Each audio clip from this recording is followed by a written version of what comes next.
ring. Fight!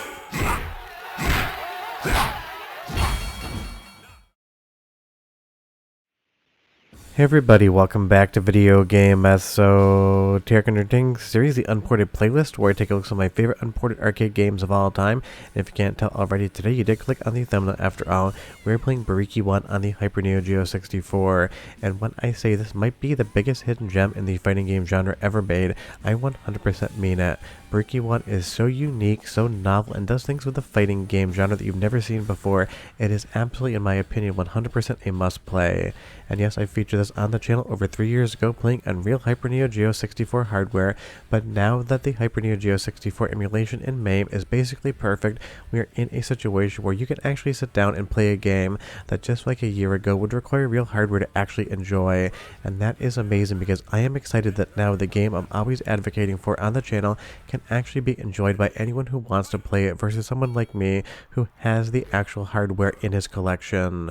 Before I get too far involved though, do me a huge favor down below, hit like and subscribe and ring that notification bell, definitely helps us out. And if you feel so inclined and want to support the channel, I got a Patreon link down below as well. Now if you're asking yourself what is Buriki One, it's actually a lot of things all in one. I'm going to be moving from character to character to explain what's going on here, but my main Rob Python is a boxer who's going to have some very heavy blows.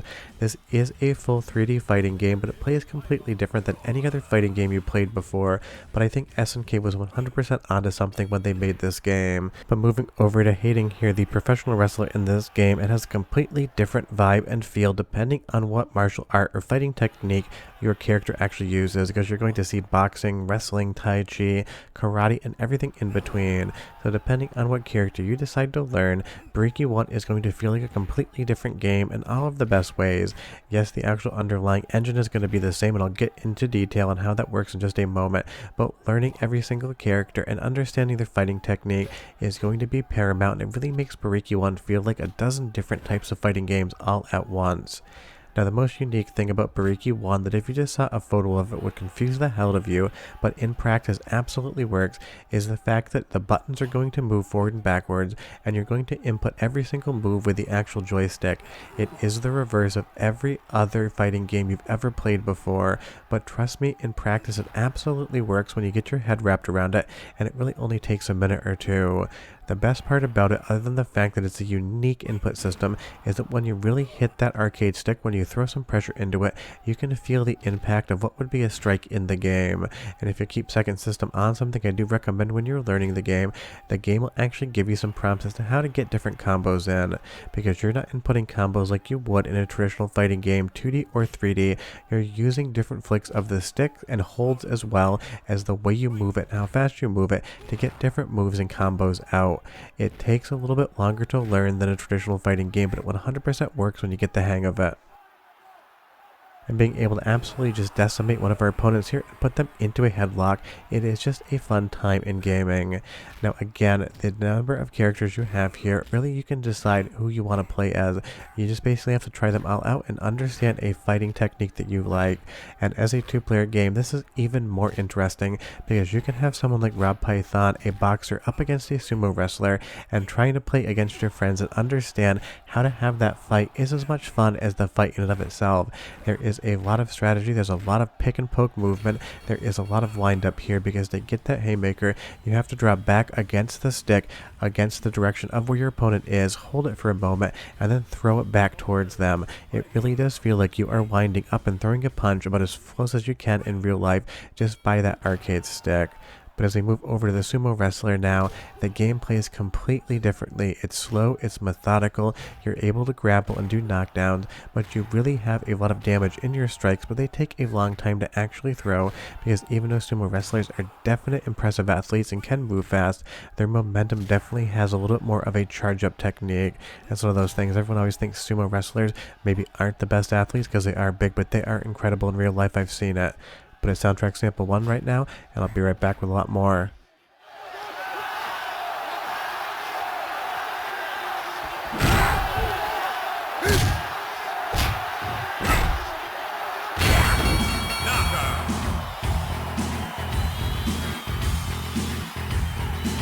The winner is Akatsukimaru.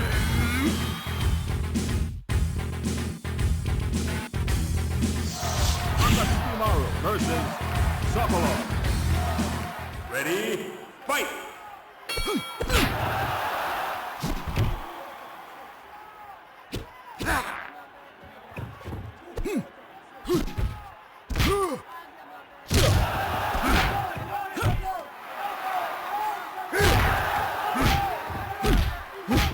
Really, in this game, soundtrack would more refer to soundscape because it really does sound and feel like you're in this fighting arena almost as a spectator and as the fighter at the same time, because you don't get music in the matches, you just get the strikes and sound effects as well as the crowd noises, and that definitely kind of helps with the immersion in the game.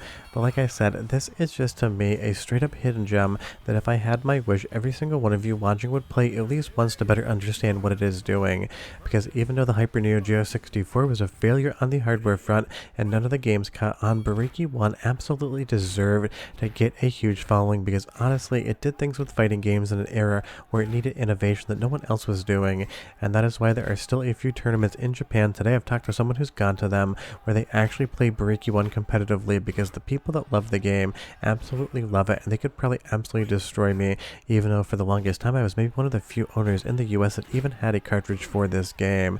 And I even convinced somebody I knew in Vermont that hosted fighting game nights at a location to pick up an actual Hyper Neo Geo 64 board with this game so they could play it. They absolutely loved it, as well as did everyone at that fighting game night that actually got to interact with it. That kind of is a thing about Buriki One. Once you play it and you get a taste for it, you're absolutely going to love it or your money back, and considering I don't charge you for these videos, that is a toothless guarantee, but I like to say it all the same. And you'll see here in the character selection screen you had all of those different martial arts practices as well as some more Western ones, and every character is going to have a completely different play style. But the mechanics here are really what drive the game forward, and if you really want to go in blind, turn second system off and then just try to figure out how things work, but I really do recommend leaving it on for your first couple playthroughs or for a video capture if I'm trying to explain it. But the movement tech is very simple to understand. One button moves forward, one button moves backwards, and if you double tap forward or backwards, you'll either run forward or hop back. Some of the moves can only be accomplished when you're in that double tap state, and as far as the stick is concerned, some combos are going to require 2, 3, 4, even 5 taps or holds of that stick. Sometimes it's going to be a hold, sometimes it's going to be a tap. And on the actual heavy strikes here that you charge up, there is a timing to them, almost like a rhythm game, and you need to read your opponent to know when you can actually charge that attack up, because if you try to do it and they're going to give you a quick jab, you're going to absolutely take it clean to the chin and you're going to have to reset yourself. But honestly, you have to read your opponent because the legs were unprotected there. I did a leg sweep and a downward punch, and I have won the match. It's basically like any 3D fighting game where you need to read your opponent and understand how they're blocking and in what direction height-wise they're blocking, and then attack from there. And you can, again, just kind of have the experience you want in Buriki One. I love Rob Python just because it honestly feels like about as close to a boxing match as you can get, and his strikes when they land absolutely decimate an opponent.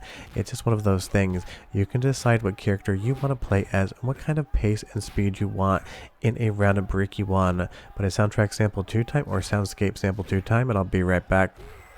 Out of the ring. Fight!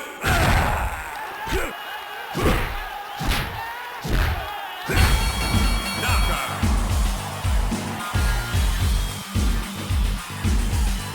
The winner is Python.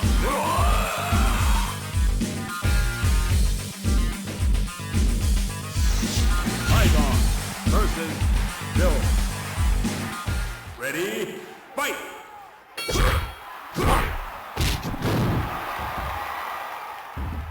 Like I said, it really is just an immersive experience, and as far as the actual presentation is concerned, I think this is probably the prettiest looking game on the Hyper Neo Geo 64. You have a high poly count in all of the characters, you have some really good high resolution 2D assets to make up the actual background and all of the Jumbotrons, and it really all marries together to make a very unique visual presentation, because even if the Hyper Neo Geo 64 was not the most powerful 3D hardware in arcades, when this game came out, SNK did their best by really building a universe here. And now the fact that this game emulates perfectly in MAME, so long as you have a system with high enough specs and the audio is there as well, we're finally at the point in time where anyone who wants to play Buriki One can just sit down and play it, and that makes me so incredibly happy, because trust me, I am not the type of person that likes owning rare hardware because it means I can play a game you can't. I love owning rare hardware that doesn't emulate so I can enjoy the games and hope one day you can as well. So even though my Hyper Neo Geo 64 collection is rare and valuable, I am incredibly happy that now in MAME, anyone can sit down and play Buriki One or any of the other games, because that means I'm going to have more people to talk about when it comes to games like this, because I don't want any game out there to only be playable on original hardware if it can be emulated. I like sharing the fun, and like I said, I talked about this game 3 years ago and said I wish everyone could get the chance to play it because it was that special feeling, and now as of today, or a couple weeks ago honestly, everyone can do exactly that, and that just excites me, because SNK was one of the leaders in fighting games alongside people like Sega and Capcom, but they really didn't do a great job in the 3D space for a while, except for Buriki One. This formula, whoever actually decided to make it inside of SNK, absolutely hit, pun very much intended. And you'll see here as I'm actually behind in this match, you can definitely get in a situation where you're trying to actually fight from behind and you get a little bit more desperate, because you don't have a life meter, you have a heartbeat meter, and as that heartbeat meter goes up, you're basically getting lower in health until the point in time in which you have been knocked out. Then you get a really fun kind of countdown from the doctor and the nurse. But definitely take this one for a ride. Just be aware that like any other SNK game, it has SNK boss syndrome, which is to say I didn't lose a single match with Rob Python all the way up to the boss, but then when I get here, I absolutely get destroyed by him over and over again. Now I do have an original hardware capture on the channel as well that I will link below, where I do actually beat the game, so if you want to see the difference between something like Buriki One on real hardware versus Buriki One on MAME, you can definitely compare those two. And if you want to see some Hyper Neo Geo 64 comparison videos, leave me a comment down below as well, because I've been thinking about making them, but I just haven't sat down to do it yet.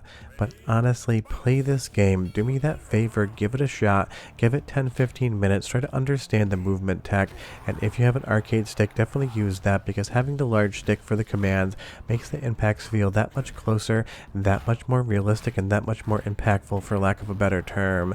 But Buriki One is just a special game to me. I consider it my #1 fighting game hidden gem, and I think if you guys play it, you will have a fun time. If you've ever played this before, if you already played it, leave me a comment down below, because I would be really curious to get your guys' opinion on what you think about the game, because to me, this is something that SNK did better than anyone else, and I'm so glad it exists. But I hope you guys enjoyed the video. Bye-bye.